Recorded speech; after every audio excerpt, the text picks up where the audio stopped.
Bohemians, the visitors to Hunky Dory's Park, as Drogheda attempt to recover from defeat in Sligo and keep their title tilt on track. Commentating is Stephen Alkin. Bright sunshine in Hunky Dory's Park. Bohemians in the change strip of yellow and navy blue attacking the goal away to our right. And here's Karl Moore straight into the attack, and it's put out of play. Encouraging start for Aaron Callahan's team. Bows comfortably in mid-table. Dangerous ball in by McEvoy, and that was Evan McMillan getting on the end of it. Beautiful evening for football. And this is Sean Brennan going down, and the free kick given on the edge of the penalty area.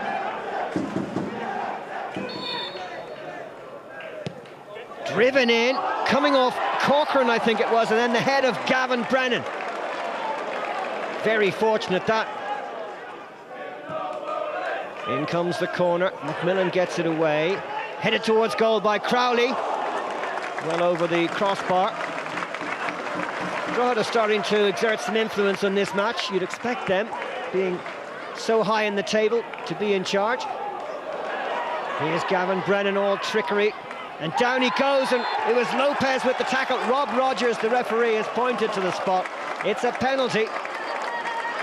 Now let's see here. Well, there was minimal contact on the ball. You can see that Lopes didn't get enough of it. And there it is, Declan O'Brien has put Drogheda United ahead. His 10th goal of the season in all competitions. He just can't stop scoring. The Brennan boys on the wing really making a difference for Drogheda. That was Sean's cross. Now it's Gavin. And coming in at the back post, Peter Hynes. Great chance for Drogheda to extend their advantage. Setting sun giving a warm glow here in Drogheda. Heary's cross. Sava couldn't hold it, but he was being fouled by Adam Martin as Corcoran knocked it in the net. Now Bows starting the second half with more purpose. Corcoran with the layoff. This is Michael Barker. And going forward is Keith Ward. Prendergast goes down. McEvoy's shot coming off Derek Prendergast, who was a bit fortunate there. It was a good strike by McEvoy. He's scored some great goals this year. Barker sending it away to Owen Heary. Past the challenge of Philip Hand. Now, here comes Karl Moore again. Oh, that's a good effort. Brilliantly held by Gabriel Sava. Nick Cook looking anxious, and I'm not surprised because Bows are right back in it. Good footwork by Sean Brennan. Brother Gavin has gone inside. Now here's Philip Hand on the overlap. That's a good cross, and it's put behind by Michael Barker. Barker with the diagonal ball. Hand couldn't get it away. Now here comes Stephen Traynor. This is good from Bows. Traynor again. Oh, great chance. Oh, McEvoy got in the way of Corcoran, the two of them colliding.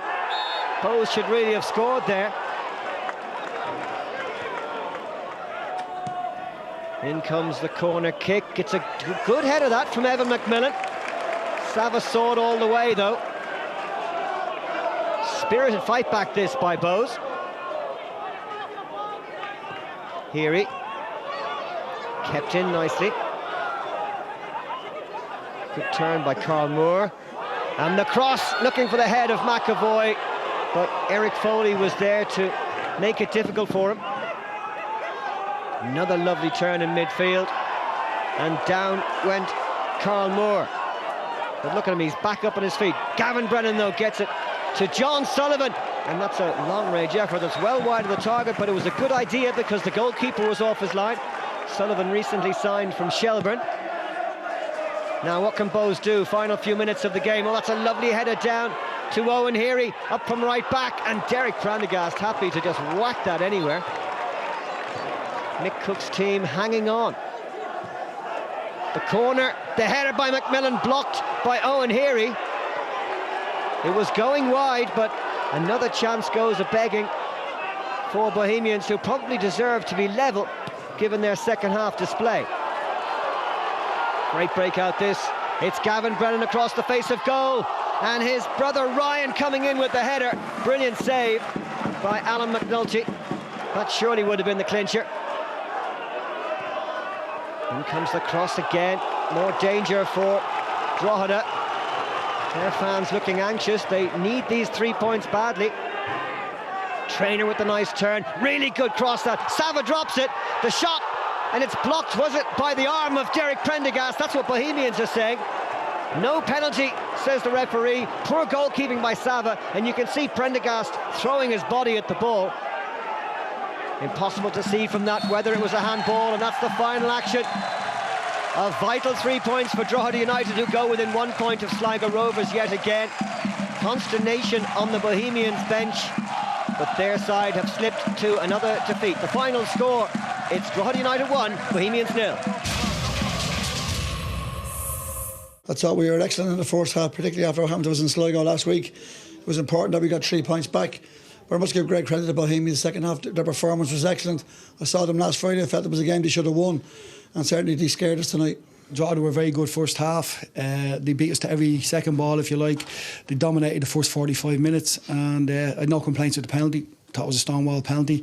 But we didn't play well first half. We sat down at half time. We knew we needed to change things. Made a couple of tactical changes, and I thought for the whole second half we were fantastic. We totally dominated the game. We played the game for 45 minutes in their half. They had a couple of half chances here and there.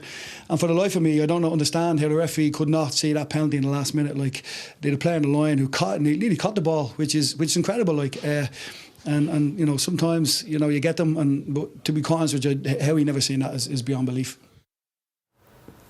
Well, we'll come back to that in a moment. But first of all, it looked like a decent game in United Park in Drogheda, Hunky Dory's Park. The penalty that won it, though, no complaints from either manager, really.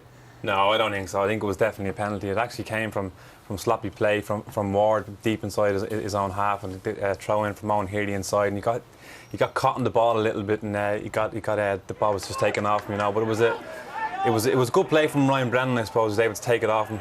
And he obviously forces him aside, and then Lopes gets sucked in. A young player who kind of dives in. He has to stand up there, Tony. He's not really going anywhere, you know. All he has to do is shepherd him out. There's no need to do it. And to be honest, that was all that was in the game. It's Gabriel's 100th league goal, though. Right? Yeah, great credit to him. It's a great milestone to get it, and he's been an excellent goal scorer in the league. Took his penalty really, really well, but. To be honest, Tony, that's all that really kind of divided them. Drogheda, I mean, I've seen Drogheda play a few times this year, and they've been really, really, really, really energetic. You know, really, really dynamic team, and there's a great continuity about them. Work really, really hard. Probably the hardest working team I've seen in the league. And I just feel that wasn't really there the other night. They did a lot. They played. They were the better team in the first half, but from Bohemians' point of view, I felt anyway that they were there for the taking. They didn't really play that well. Bohemians set up with a 4-5-1. They looked to try and free up Keith Ward, and as the game developed, he got on the ball an awful lot in the game, and his use of the ball wasn't what I felt it could be. In fairness to him, it's more constructive criticism of him. You can see it here. Look the amount of time and space he has. He can force the ball wide there, but he gets his head up. He plays a wasteful ball forward, like, you know. How important can he be for Bows? I think he can be used. That's why I'm pointing this out. It's more constructive criticism more than anything. Again, loads of time and space, and it's another wasteful ball forward. Too many times he looks to do the killer ball, whereas if he looks to kind of keep things a little bit simpler, this is how effective he can be. You know, keep good possession for balls. Here he is again in loads of space. Happened again all night. He gets his head up. He's got good skill. He's got the ability to beat players in midfield. Keeps the game ticking over for balls. And as the game did develop, he did do more and more of this again. You know, you see how dynamic he is. He's able to move forward, take players on, and get balls on the front foot. But this happened too late in the game, Tony. Like, he needed to do that more in the game, because, like I say, he did set up to get him on the ball more. What age were you in the engine room when you stopped playing Hollywood passes and started playing it simple? Well, never played. No, 33. That's a great point, because again, that is something that he will learn from experience, and that's why I feel it's something I should say. Because he will learn from this. Stuart, you have to talk about Drogheda. What a fantastic season so far. Mick Cook getting probably journeyman into the club, and for me, thank you for that, Dave. I know. I'm just saying that, like, from Mick Cook being 7-8 years down in the first division, bringing up these players, getting them together. I saw him at the start of the season against Cork City, and they were outstanding. And it looked to me, they shocked me at the time. I was on M&S maybe that week, and I said it. But you have to say, what they got beaten last week by a very good Sligo Rovers team. Then you're at home, you get the first goal. Stuart said they started very brightly, worked well. But when you're 1-up after getting a heavy defeat, you start backing up, let's hold on to what we have. And you can see there what you were saying, Ward picking up easy balls in the middle of the park. I'd say that wasn't happening in the first half. It wasn't happening earlier in the season, Dave, either, But I'm just saying, when you're going up to Sligo, you're full of confidence and you get a hammer and you're coming back home, you just want the 3 points. And they have Shamrock Rovers next week, so massive 3 weeks. The games are coming thick and fast for them. I mean, they had Sligo away, then they had Sligo at home in the League Cup semi-final, and they won that, so there's their bounce-back ability. Then a tough test against Bohemians, and even though they didn't maybe play as well as they can, they still came out with 3 more points. Yeah, I think, a remarkable achievement season so far. I don't expect them to be able to push on from where they are. I agree with you. I think they're looking a little tired, but having said that, your point is a valid one. They have played 3 tough games in a week. They remind me a little bit of Pat's last season. They achieved so much earlier in the season with a limited squad, and I mean that with all due respect to the players there, but also the strength of the squad in terms of numbers. So for them to push on from here on in the last third of the season, they're doing it on confidence and the fact that they have been winning games. What is it, 7 out of 8 games they've won now? That's a remarkable record. I can't see them going on to be able to challenge for the league. I think a top 4 finish for them is a great achievement in itself. Well, we talked about a penalty given, and what about a penalty incident at the end? Was this a penalty? Very difficult. I mean, we had a look at it in the studio. It comes at very fast pace when we even slowed it down. I think it is a penalty by virtue of the fact that how the Drogheda player throws himself at the ball. He turns his back on it. Looks like it hits his elbow as he turns away. I wouldn't say he nearly caught the ball. I think that's a bit of an exaggeration by Aaron. But at the same time, I think that's when you're looking for those breaks. They had applied a great deal of pressure, and it was a decision that I think the referee wasn't going to give. But I do think it was a handball. Well, points in the bag. You won the league with Drogheda. Can they do it again? I think it's a tall ask. I mean, obviously the reason why I'm bringing up that the early season form, trying to compare it to the way they are now, is that I feel that they've kind of stepped away a little bit from what worked so well from at the start of the season. There was the continuity was there, the energy was there, and I felt it wasn't there the other night. So I think it's a case of just pointing it out to the players and maybe getting back on track again. But it's a fabulous result for them in fairness. If you look at the last 15, 20 years, Tony, we're all sitting down watching it. Mostly, if you can get 5 or 6 of the best players on the pitch in the Electricity League, which clubs did financially, it cost a lot of clubs big time. But if you can get 5 or 6 of them on the pitch, you're on a 1 in 2 chance of winning the league, and that's what. But where Mick Cook is can't be understated, really. To be up there with the big boys and battling to where they are, he deserves an awful lot of credit. Okay, don't write Drogheda off just yet.